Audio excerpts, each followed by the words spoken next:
नमस्कार, हिमाचल न्यूज में आपका बहुत बहुत स्वागत है। चलिए शुरू करते हैं आज की 10 फटाफट बड़ी खबरों से। धर्मशाला में स्थापित किया गया दुनिया का सबसे ऊंचा fiddle head sculpture. Himachal Pradesh की दूसरी राजधानी धर्मशाला को मकर संक्रांति पर दो नई सौगातें मिली हैं। पहली यह कि दुनिया का सबसे ऊंचा फिडल हेड स्कल्पचर धर्मशाला में स्थापित हुआ है और दूसरी यह कि प्रदेश का सबसे ऊंचा 150 फीट का तिरंगा धर्मशाला में लहराया गया है। ये दोनों सौगातें स्थानीय विधायक सुधीर शर्मा द्वारा धर्मशाला को दी गई।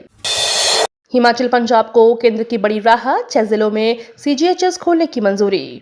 लोकसभा चुनाव से पहले हिमाचल प्रदेश और पंजाब को केंद्र सरकार की बड़ी राहत देने जा रही है। इन तीनों राज्यों के 6 जिलों में सेंट्रल गवर्नमेंट हेल्थ स्कीम खोलने की तैयारी शुरू कर दी है। केंद्रीय CGHS के डायरेक्टर की ओर से एक नोटिफिकेशन जारी किया गया है। भारतीय सेना के बारे में जान सकेंगे आम नागरिक, शिमला में होगा नो योर आर्मी कार्यक्रम।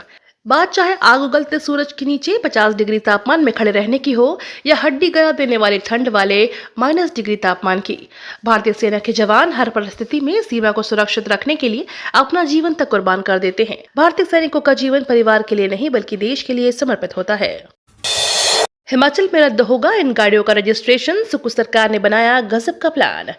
हिमाचल प्रदेश के उप मुख्यमंत्री मुकेश अग्निहोत्री ने कहा कि 15 साल पुराने सरकारी वाहनों का पंजीकरण रद्द किया जाएगा।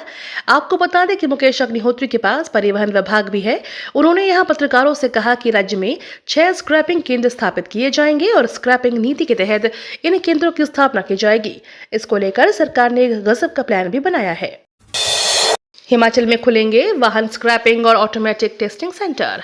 हिमाचल में 15 साल पुराने सरकारी वाहनों को स्क्रैप किया जाएगा। इस साल सरकार राज्य में 6 पंजीकृत वाहन स्क्रैपिंग और ऑटोमेटिक टेस्टिंग सेंटर शुरू करेगी। उप मुख्यमंत्री मुकेश अग्निहोत्री ने प्रेस वार्ता में यह जानकारी दी। उन्होंने बताया कि वाहन स्क्रैपिंग सेंटर स्थापित करने के लिए 31 जनवरी तक इच्छुक लोगों से निविदाएं आमंत्रित की गई हैं। हिमाचल में तेजी से बढ़ेगी ठंड, स्नोफॉल होने से गिरा पारा।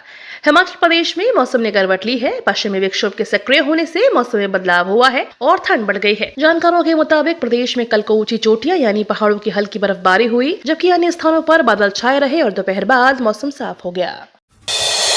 4 करोड़ से बनेगी बहुमंजिला पार्किंग, 200 वाहन हो सकेंगे खड़े। प्रदेश के 4 जिलों के प्रमुख व्यापारिक केंद्र में वाहनों की बढ़ती संख्या और ट्रैफिक व्यवस्था परेशानियों का सबब बनी हुई है। पार्किंग की उचित सुविधा न होने से रोजाना नेशनल हाईवे 5 पर वाहन पार्क हो रहे हैं। इससे शहर में ट्रैफिक व्यवस्था बिगड़ी हुई है। शहर के इंदिरा मार्केट में जल्द ही 4 करोड़ रुपए की लागत से बहुमंजिला पार्किंग का निर्माण किया जाएगा। चीन पाक की खैर नहीं, आ रहा जोरावर। भारतीय सीमाओं पर आग गड़ाए दुश्मन देशों पाकिस्तान और चीन की खैर नहीं है। DRDO ने लाइट टैंक जोरावर विकसित कर लिया है। इस अप्रैल में जोरावर को भारतीय सेना को सौंपा जा सकता है। इस हल्के टैंक को रेगिस्तान और ऊंचाई वाले स्थानों पर 100 किलोमीटर से ज्यादा दूरी तक चलाकर टेस्ट किया गया। जर्मनी से इंजन आपूर्ति में देरी के कारण जोरावर को भारतीय सेना को दिसंबर में सौंपा नहीं जा सकता था। 12 भाषाओं में एक जगह पा सकेंगे मौसम से जुड़ी जानकारियां। IMD अपनी स्थापना के 150वें वर्ष में प्रवेश कर रहा है। इस अवसर पर IMD मौसम नामक एक मोबाइल ऐप लॉन्च करने जा रहा है। आगामी मौसम मोबाइल ऐप की मदद से यूजर्स देश के 150 शहरों के मौसम पूर्वानुमान के बारे में सभी जानकारी प्राप्त कर सकेंगे। नई ऐप यूजर्स को 7 दिनों के और 24 घंटों का दैनिक पूर्वानुमान प्रदान करेगा। यह ऐप 12 भाषाओं में उपलब्ध होगा। राष्ट्रपति ने कहा 15 मार्च से पहले मालदीव से अपने सैनिक हटाए भारत। मालदीव ने भारत से 15 मार्च तक अपनी सेना वापस बुलाने को कहा है। 5 दिवसीय चीन दौरे से लौटने के बाद से राष्ट्रपति मोइज़ो आक्रामक तेवर में हैं। उन्होंने कहा कि मालदीव सरकार की यह नीति है।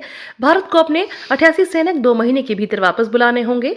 एक दिन पहले उन्होंने भारत का नाम लिए बिना कहा था कि किसी देश के पास मालदीव को धमकाने का अधिकार नहीं है। ये तो थी आज की 10 बड़ी खबरें। डेली खबरों से अपडेट रहने के लिए चैनल को सब्सक्राइब करना बिल्कुल ना भूले।